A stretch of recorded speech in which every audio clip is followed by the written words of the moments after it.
يقول بعض من كان حاضر: صلى علي فينا صلاة الصبح وهو بالتعقيب وإذا بعلي قد وقف، ثم التفت إلينا وقال: عظم الله أجركم في أخيكم فقد مات سلمان. وأنا الآن ماشي، وين رايح أبو حسين؟ قال: رايح أغسله، سلمان حق علينا. قنبر آتني بعمامة رسول الله. وراح جاب عمامة النبي اسمها السحاب، لفها علي على رأسه. قنبر آتني بقضيب رسول الله. راح جاب قضيب النبي. قنبر آتني ببغلة رسول الله.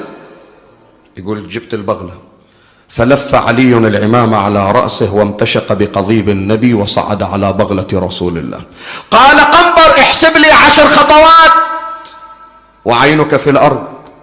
قلت له: شهد. يقول: صارت عيني على خطوات بغلة أمير المؤمنين، وأحسب 1 2 3 4 5 6 7 8 9 10.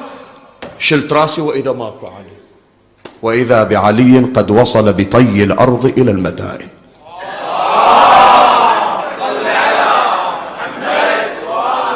وصل إلى المدائن، وإذا ذيك الساعة اللي فارق بها الحياة كلها لحظات.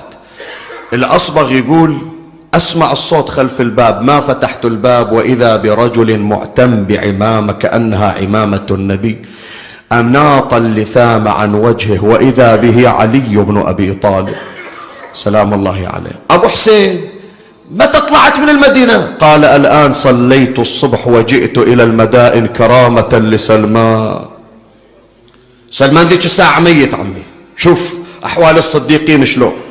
يقول: فلما جاء أمير المؤمنين وكان سلمان مغطى كشف الغطاء عنه وإذا بسلمان قد فتح عينيه وتبسم في وجه علي كأنه حي يرزق، وهم بالقيام وإذا به يقول: سلمان عد كما كنت لئلا يفتتن الناس بك.